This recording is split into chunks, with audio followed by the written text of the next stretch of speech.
আপনারা কি এখনো শুধু এআই বা ডেটা সেন্টার শেয়ারগুলোর পেছনে ছুটছেন? তাহলে আপনারা বাজারের সবচেয়ে বড় সুযোগটা মিস করতে চলেছেন। গত ৩-৪ বছর ধরে সম্পূর্ণ ঘুমিয়ে থাকা একটি সেক্টর এখন এমনভাবে জাগতে চলেছে, যার কাছে এআই এর রিটার্নও হয়তো নস্যি মনে হবে। ২০২০ সালে লকডাউনে যে শেয়ারটির দাম ছিল ২৩৯ টাকা, এক বছরের মধ্যে তা ৪,৬১৬ টাকায় পৌঁছেছিল। হ্যাঁ, ঠিকই শুনেছেন।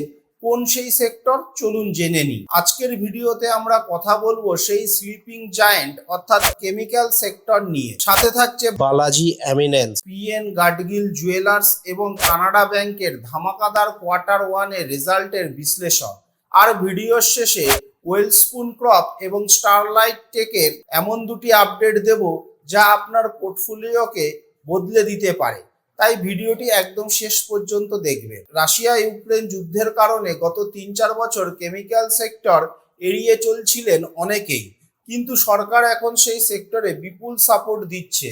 আর এর প্রমাণ হলো বালাজি এমিনেন্সের কোয়ার্টার 1 দুর্দান্ত রেজাল্ট। মোট আয় ৩৬৭ কোটি থেকে বেড়ে ৪১৬ কোটি টাকায় পৌঁছেছে। নিট মুনাফা ৩৬ কোটি থেকে লাফিয়ে ৭৮ কোটি টাকা হয়েছে। পুরনো বিনিয়োগকারীরা জানেন, কেমিক্যাল সেক্টর একবার চলতে শুরু করলে ১-১.৫ বছরের মধ্যে ১০০-২০০% রিটার্ন দেওয়া এদের কাছে কোনো ব্যাপারই নয়। অ্যালকাইল অ্যামিনিস, আরতি ইন্ডাস্ট্রি বা দীপক নাইট্রেটের চার্ট খুললেই এই ইতিহাস দেখতে পাবেন। তাই এই সেক্টরটিকে একদম অবহেলা করবেন না। সোনার মতো চমকাচ্ছে পিএন গ্যাডগিল জুয়েলার। সরকার সোনা কেনা কমানোর নিয়মের কারণে ত্রৈমাসিক ভিত্তিতে আয় একটু কম মনে হলেও আসল খেলাটা হয়েছে অন্য জায়গায়। মার্জিন গত বছর 6% থাকলেও এবছর বেড়ে হয়েছে 8%। মুনাফা গত বছর 69 কোটি টাকা থাকলেও এবার সেটা বেড়ে হয়েছে 105 কোটি টাকা। মার্জিন বাড়ার কারণে প্রফিট দারুণ এসেছে। মার্কেট সেন্টিমেন্ট ঠিক থাকলে এই শেয়ারটিতে দারুণ রিকভারি দেখা যেতে পারে। কানাডা ব্যাংকের অভাবনীয় উন্নতি।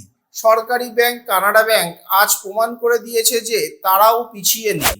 মোট আয় ৩২,৯৫৭ কোটি টাকা। নিট মুনাফা ৪,৭৫২ কোটি থেকে বেড়ে ৪,৮৫৬ কোটিতে পৌঁছেছে। সবচেয়ে বড় পজিটিভ দিক, ব্যাংকের গ্রস এনপিএ 1.57% থেকে কমে 0.36% নেমে এসেছে। ব্যাংকিং সেক্টরে এটি একটি দারুণ শক্তিশালী উন্নতির লক্ষ্য। যারা ধারাবাহিক রিটার্ন পছন্দ করেন তাদের জন্য খবর হলো ওয়েলস্পুন ক্রপ লিমিটেড কোম্পানিটি সম্প্রতি ৯৬০ কোটি টাকার একটি বিশাল এক্সপোর্ট অর্ডার পেয়েছে, খুব সম্ভবত আমেরিকা থেকে। গত 5 বছরে এরা ধারাবাহিক রিটার্ন দিয়েছে, তাই এই স্টকটিকে অবশ্যই নজরে রাখ। ভিডিও শুরুতে আমি এআই এবং ডেটা সেন্টারের কথা বলেছিলাম।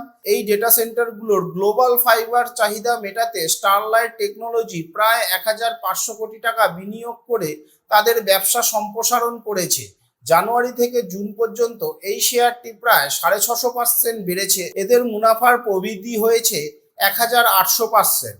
এটি পরিষ্কার প্রমাণ করে যে এআই ও ডেটা সেন্টারের পরিকাঠামোতে কি বিশাল কাজ চলছে। তো এই ছিল আজকের বাজারে সেরা কিছু খবর। কেমিক্যাল সেক্টর নিয়ে আপনার কি মতামত তা নিচে কমেন্ট করে অবশ্যই জানাবেন। ভিডিওটি ভালো লাগলে লাইক করুন, বন্ধুদের সঙ্গে শেয়ার করুন এবং শেয়ার বাজারের এমন কিছু জেনুইন আপডেট পেতে চ্যানেলটি সাবস্ক্রাইব করতে ভুলবেন না। দেখা হচ্ছে আগামী ভিডিওতে। Happy investing.